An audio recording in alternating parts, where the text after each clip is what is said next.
bago pa man gyud nag-reshuffling, nabalhinay ang mga pari o gihatagan og bagong nga mga assignments. Sa tawhanon nga pagbati, dili gyud nato ikalimod na agyoy mangandoy o mga dagko nga parokya, labi na tong parokya nga dili lisod at tuon o katong parokya nga dili sa bukid, dili sa baryo. Gusto og haruhay nga mga assignments. O dili kalimod, dili mawala ng hunahuna nga mangindahin nga hayahay kaayo tong na-assign labi na din siyudad o baka katong mga parokya nga dagko, di nga dagko og area, dagko og income. Diha ang gilantaw nga pagkahayahay o ang kapabor, ang pagpabor sa bagong assignments. Kung itandi na gani, kung uban maglantaw nga kompetisyon ang assignments, dili gyud ayon mawala ng kasina. Dili mawala ng pagbati nga gihatagan og pabor. Kung gilantaw nga kompetisyon ang maong mga assignments. Mekanik kay sa tulo ka tawo kada dungog nato ebanghelyo, wala ra po sila nagkompetisyon.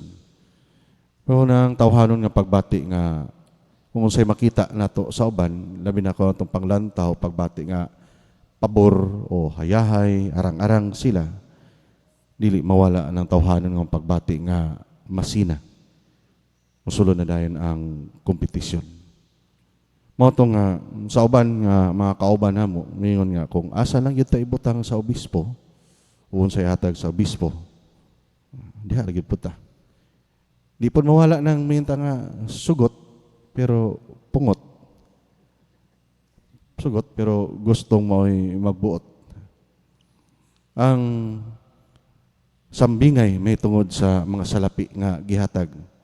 Kanunay nagpahinumdum ka nato sa ato ang pagka-responsable o atong pagka-masinugtanon.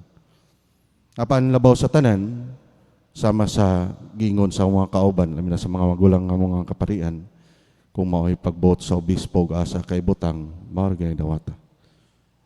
Ang duha ka mga sulugoon, usa na kadawat og 5,000, usa na kadawat og 2,000.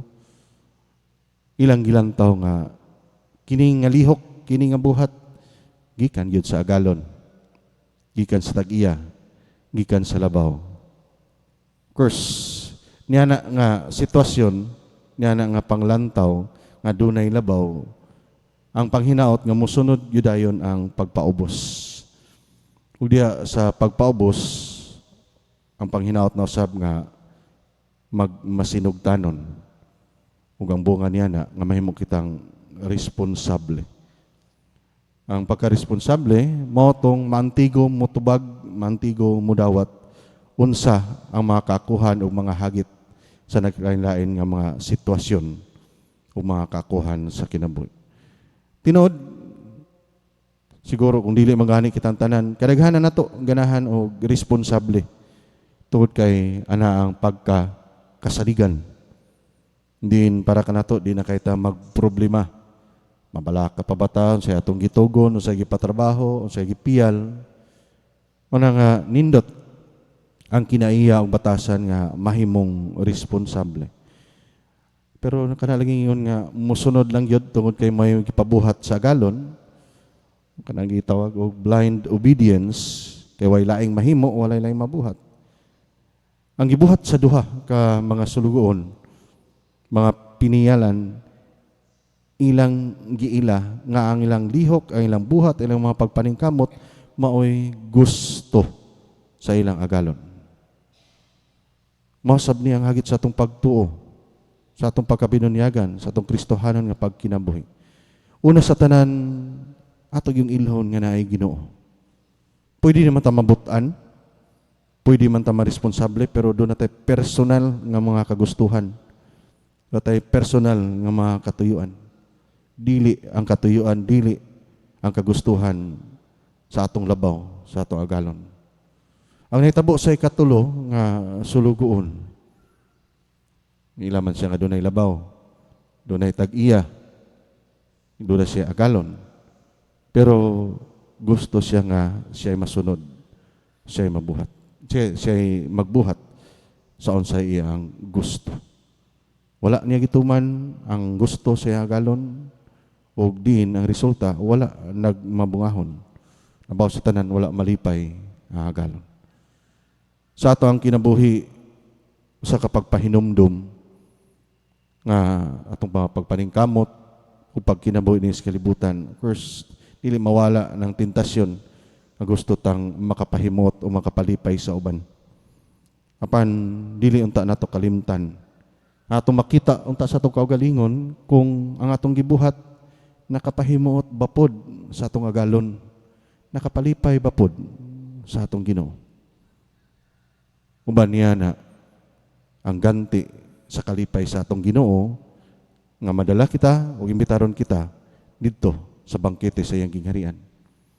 Sa atong kinabuhi sam labi na sa atong pakabinunyagan, dili po nato kalimtan nga dunay silot ug dunay ganti pagkahuman sa atong mga pagpaningkamot dinis kalibutan. Kung masinugtanon o matinud-anon kita kung unsay gipabuhat sa atong agalon, sa tag-iya sa atong kinabuhi, makaambit kay kita og kalipay. Makaambit kita sa kinabuhi nga walay katapusan. Apan kung dili, kung kita'y magbuot, kung kita'y gustong masunod atong hinumduman, kaniadto atong pagsabot o pag-ila sa impyerno o pagtulunan sa impyerno katong kalayo nga way pagkapalong.